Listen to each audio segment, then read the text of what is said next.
एक promise, cloud particle खरीदो और 10 साल तक रेंट पाओ।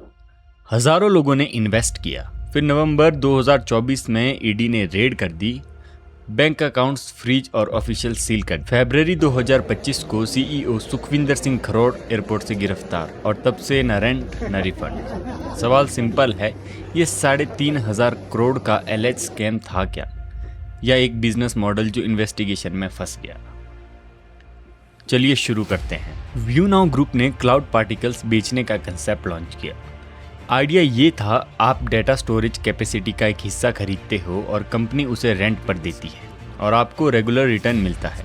सुनने में टेक ड्रिवन लगता है, लेकिन पैसिव इनकम जैसा मॉडल। लेकिन क्या इसके पीछे रियल ऑडिट इंफ्रास्ट्रक्चर था? ये सबसे बड़ा सवाल है। ईडी के एलिगेशंस के मुताबिक स्कैम वैल्यू लगभग 3,500 करोड़ रुपए तक हो सकती है। इन्वेस्टिगेशन के दौरान लगभग 178 करोड़ के एसेट्स आइडेंटिफाई किए गए और 2026 तक 19 करोड़ के अराउंड प्रोविजनल अटैचमेंट किए गए। ध्यान रहे, एलएच स्कैम अमाउंट अलग होता है और रिकवर्ड या अटैच्ड अमाउंट अलग होता है।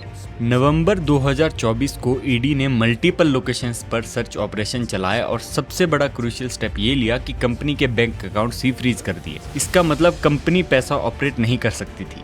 यहीं से रेंट कंप्लीटली रुक गए। सीईओ सुखविंदर सिंह खरोड़ ने कोर्ट में कहा, अगर अकाउंट्स फ्रीज रहेंगे तो हम इन्वेस्टर को रेंट कैसे देंगे। उन्होंने अकाउंट्स अनफ्रीज करने की डिमांड की, लेकिन जनवरी 2025 में Punjab and Haryana high court ने तुरंत अनफ्रीज करने से मना कर दिया। कोर्ट का कहना था, जब तक इन्वेस्टिगेशन चल रही है फंड्स रिलीज नहीं किए जा सकते। ईडी का एलिगेशन ये था कि ये मॉडल पॉन्जी टाइप था, मतलब पुराने इन्वेस्टर्स को पैसा नए इन्वेस्टर्स के पैसों से दिया जाता था।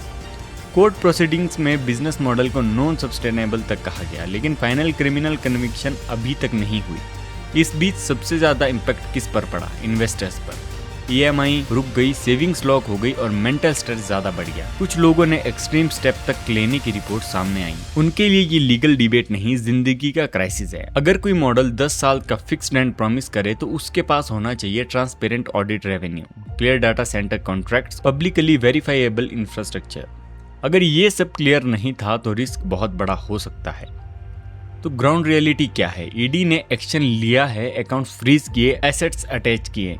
कंपनी ने कहा फ्रीज की वजह से पेमेंट रुक गई। कोर्ट ने इन्वेस्टिगेशन को प्रायोरिटी दी। फाइनल गिल्ट अभी तक लीगली डिसाइड नहीं हुआ है, लेकिन ट्रस्ट वो टूट चुका है। इस केस का सबसे बड़ा लेसन ये है कि हाई रिटर्न का प्रॉमिस मिले तो इमोशन से नहीं, बल्कि थोड़ा सूझबूझ से काम ले, एविडेंस से डिसीजन लो, क्योंकि जब सिस्टम इन्वेस्टिगेट करता है तब सबसे पहले फंसता है एक आम इन्वेस्टर।